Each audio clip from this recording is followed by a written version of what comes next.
Ya, Assalamualaikum warahmatullahi wabarakatuh. Perkenalkan, nama saya Nova Larum Salsabila. Saya dari 3 PAIA. Di sini saya akan menjawab soal UAS dari dosen pengampu mata kuliah sumber belajar berbasis multimedia. Jadi UASnya yang nomor 1 soalnya yaitu saya bacakan dulu ya teman-teman. Oke. Nah, di sini soalnya. Oke, yang pertama itu dari tugas yang Anda buat yaitu video, blogspot, WordPress, RKPD, LKPD interaktif, manakah Anda pilih dua? Jelaskan dan bagaimana Anda menggunakannya sebagai sumber belajar PAI. Oke teman-teman, saya di sini akan memilih dua yaitu video dan blogspot. Mengapa saya memilih video teman-teman? Karena yang pertama, video itu adalah media belajar yang menurut saya sangat interaktif dan sangat efektif. Mengapa teman-teman? Karena di dalam video kita dapat langsung mengetahui materi melalui gambar-gambar visual dan juga audio yang kita dengarkan. Maka di dalam pembelajaran PAI itu perlu adanya media pembelajaran bentuknya video. Kenapa teman-teman kok harus pakai video?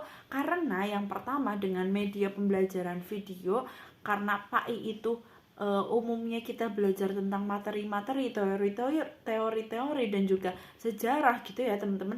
Maka dengan adanya video, materi lebih dapat dan lebih mudah tersampaikan oleh ingatan kita karena bisa melalui visual dan juga audio visual. Gitu ya teman-teman. Oke, yang kedua, saya memilih yaitu Blogspot. Mengapa saya memilih Blogspot? Karena Blogspot adalah media pembelajaran yang sangat populer saat sekarang. Teman-teman kalau buka Google pasti misal mau mencari apa nih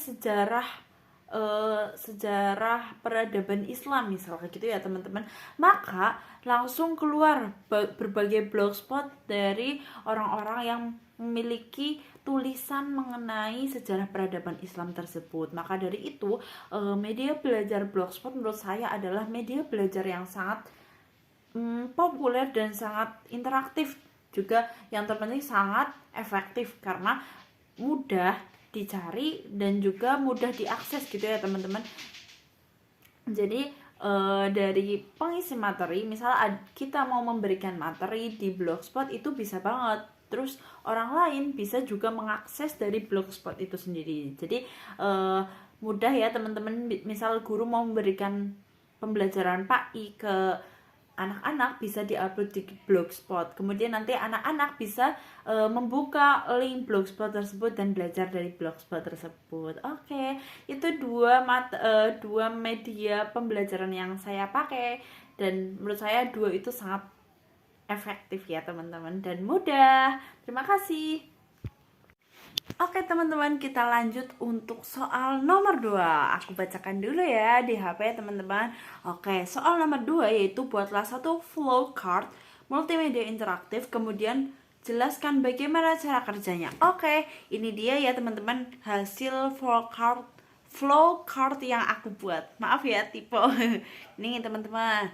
Nih, jadi ada di sini teman-teman bisa baca dan ini bentuknya ya. Bagus ya teman-teman dan mudah dipahami. Oke, sekarang sebenarnya flowchart itu apa sih teman-teman? Jadi saya sedikit menceritakan ya. Jadi dulu flowchart itu digunakan oleh banyak insinyur terus tenaga teknik, yang mana flowchart itu lebih di bidang seperti arsitektur gitu ya teman-teman, untuk membuat arsitektur. Tapi sekarang teman-teman, flowchart itu sudah bisa digunakan untuk semua bidang keilmuan. Nah, termasuk multimedia interaktif ini. Mengapa sih kita perlu menggunakan flowchart, teman-teman? Bagaimana sih cara kerja flowchart itu? Jadi yang pertama, cara kerjanya itu perencanaan produk. Nah, misal kita mau membuat suatu produk dari multimedia interaktif. Nah, bagaimana kita menggunakan flowchart itu sebagai sebuah perencanaan? Karena ketika kita mau membuat proyek, maka kita perlu adanya rencana. Maka dengan melalui flowchart ini, kita perlu adanya perencanaan untuk membuat suatu proyek. Maka akan lebih mudah apabila menggunakan flowchart. Itu yang pertama ya teman-teman. Yang kedua itu kita perlu adanya penyusunan desain. Nah, di sini sudah masuk. Ketika tadi kita baru planning, nah di penyusunan desain ini kita mulai langkah-langkah. Mungkin langkah-langkah apa aja yang perlu kita lalui untuk menghasilkan suatu karya, suatu produk, suatu proyek multimedia interaktif gitu. Jadi ini sudah berbentuk bagan gitu, yang mana nanti ada langkah-langkah. Langkah pertama misal menggabungkan audio, gambar sesuai yang tadi flowcard itu. Kemudian kita juga membutuhkan perangkat lunak, yang mana nanti hasilnya kita akan menghasilkan suatu produk yang mana nanti bisa di publishing atau publikasikan gitu teman-teman. Oke teman-teman, yang ketiga yaitu ada dokumen proses untuk alasan eksternal. Apa sih maksudnya teman-teman? Jadi kayak gini teman-teman, ketika kita menggunakan flowcard itu akan lebih efisien karena tadi kita sudah merencanakan. Terus yang kedua, kita juga sudah yang namanya melalui tahapan planning gitu ya. Planning, kemudian kita sudah tahapan langkah-langkah. Kemudian kenapa sih harus melalui tahapan yang ketiga ini? Karena menurut teman-teman cara kerja flowcard ini mudah apa enggak sih teman-teman? Menurut aku sih mudah ya, karena yang pertama dengan flowcard ini orang ketika mengetahui apa itu suatu proyek multimedia interaktif itu langsung tahu, oh dari sini terus kita nyambung ke sini dan menghasilkan produk ini. Maka itu lebih mudah daripada teman-teman semua akan membaca suatu narasi deskriptif yang panjang dan lebar. Maka dari itu ini sebagai inovasi baru yang mana sangat dibutuhkan pada saat ini, karena dengan adanya flowcard, dokumen proses ini akan lebih mudah orang mengetahui bagaimana proses dan juga planning dari proyek multimedia interaktif tersebut. Terus yang kelima yaitu adalah pemecah masalah. Yang keempat ya teman-teman, mohon maaf. Yang keempat yaitu sebagai pemecah masalah. Kenapa sih flowcard ini kita sebut sebagai cara kerjanya sebagai pemecah masalah? Tentu teman-teman, kenapa sih jadi pemecah masalah? Pada era dulu sebelum adanya flowcard itu, orang ketika mau mengetahui suatu proyek maka dia harus membaca sebuah rangkaian deskriptif. Maka dari itu dengan adanya flowcard ini sebagai pemecah masalah teman-teman, kita bisa langsung mengetahui apa sih tujuan dari pembentukan proyek ini, bagaimana sih langkah-langkah proyek tersebut dijalankan, terus bagaimana apakah tujuan, terus juga apa hasil dari proyek multimedia interaktif itu. Nah, maka dari itu dengan adanya flowcard itu akan lebih memudahkan seorang siswa dalam belajar multimedia. Maka dari itu menurut aku flowcard ini salah satu media belajar yang efektif dan efisien teman-teman. Oke, kayak gitu aja dari aku. Selanjutnya kita lanjut nomor 3. Oke, kita lanjut nomor 3. Kita baca dulu ya teman-teman.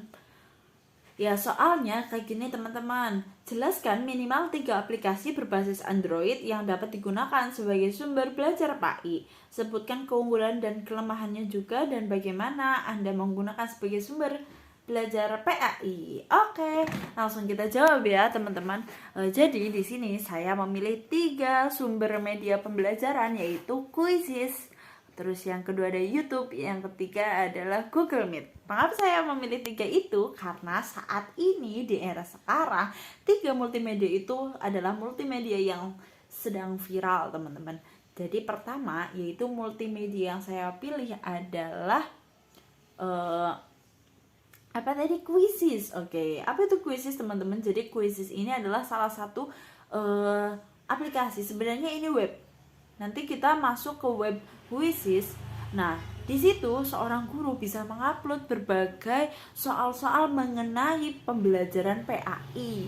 Jadi, ketika guru sudah mengupload berbagai soal dan juga jawaban pilihan gandanya, nah nanti link ini di-share ke siswa. Setelah linknya sudah di-share kepada siswa, siswa kemudian login dengan HP-nya dan akunnya sendiri. Nah, maka di situ lebih mudah siswa belajar melalui Quizizz karena selain materinya juga tersampaikan, di situ juga ada ini teman-teman, animasi-animasi yang seru, jadinya lebih menyenangkan dan juga siswa langsung bisa mengetahui skor yang dia dapat, apakah salah jawabannya atau benar. Nanti juga ada rating nih, siapa yang dengan terjawab tertinggi dan siapa dengan terjawab terendah dengan salah yang banyak gitu ya teman-teman.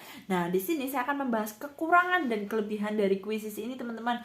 Jadi kuisis ini kelebihannya yang pertama, dia lebih bersifat animatif sehingga lebih seru ya teman-teman jika digunakan oleh banyak siswa dan juga dalam waktu yang bersamaan. Itu seru banget teman-teman. Nah, kekurangannya teman-teman, apa sih kekurangan dari kuisis ini? Sebenarnya simple ya teman-teman, kekurangannya nggak terlalu banyak karena kita sekarang sudah berbasis digital. Kekurangannya sepertinya pada sambungan internet. Lah, ketika sambungan internet ini mati pada suatu HP ataupun laptop yang dipakai untuk mengerjakan kuisis itu, maka kuisis itu kan langsung berhenti teman-teman. Maka dari itu perlunya sambungan data yang kuat dan juga perlunya kuota yang cukup memadai gitu teman-teman. Nah, yang kedua ini yaitu YouTube. Seperti yang saya katakan tadi di awal materi, soal yang pertama itu tentang video. Lah, ini adalah salah satu aplikasi yang memuat banyak video di dalamnya. YouTube teman-teman pasti sudah tidak asing ya dengan namanya YouTube. Jadi YouTube ini adalah suatu platform digital yang mana nanti kita memiliki akun dan di situ kita bisa mengisi dengan media-media pembelajaran yang banyak. Misal dari guru kita jadi seorang guru PAI, maka kita akan membuat video pembelajaran. Video pembelajaran ini kita buat sesuai dengan materi pendidikan agama Islam. Kemudian setelah itu kita share kepada peserta didik kita, sehingga peserta didik kita lebih bisa memahami melalui video yang ada di YouTube itu, dan materi akan cepat tersampaikan.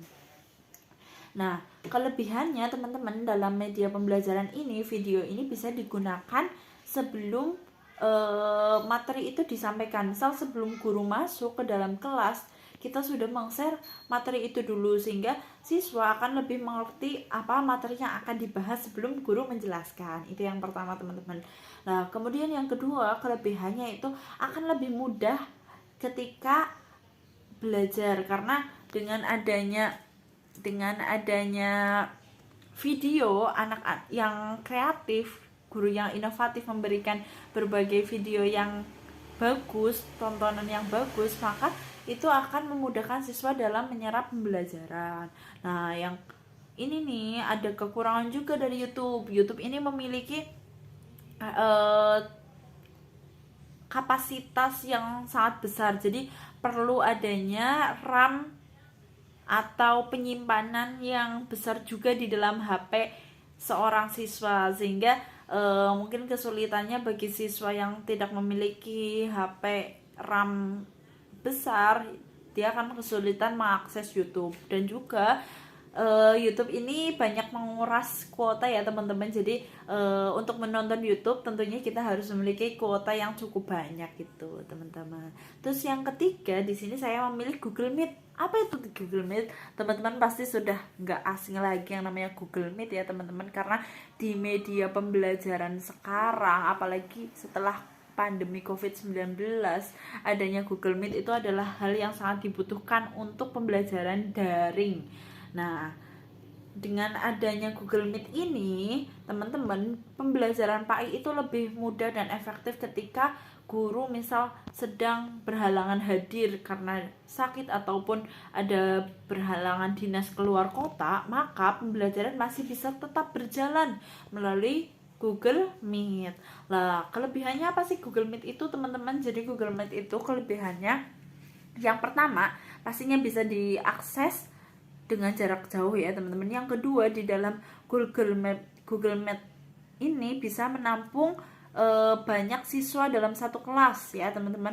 Dan yang ketiga, di fitur Google Meet ini sekarang sudah bisa menampilkan berbagi layar teman-teman. Jadi kita bisa meng-share materi di dalam pertemuan di Google Meet tersebut. Efektif kan teman-teman? Kekurangannya apa sih Google Meet ini? Oh iya teman-teman, jadi Google Meet ini hanya bisa menampung 100 sampai 150 siswa saja atau peserta ya teman-teman. Karena ketika kita akan melebihi dari jumlah 100 sampai 150 peserta, maka kita akan dikenai biaya dan kita harus membeli Google Meet yang premium. Begitu teman-teman, kurang lebih dari saya sekian.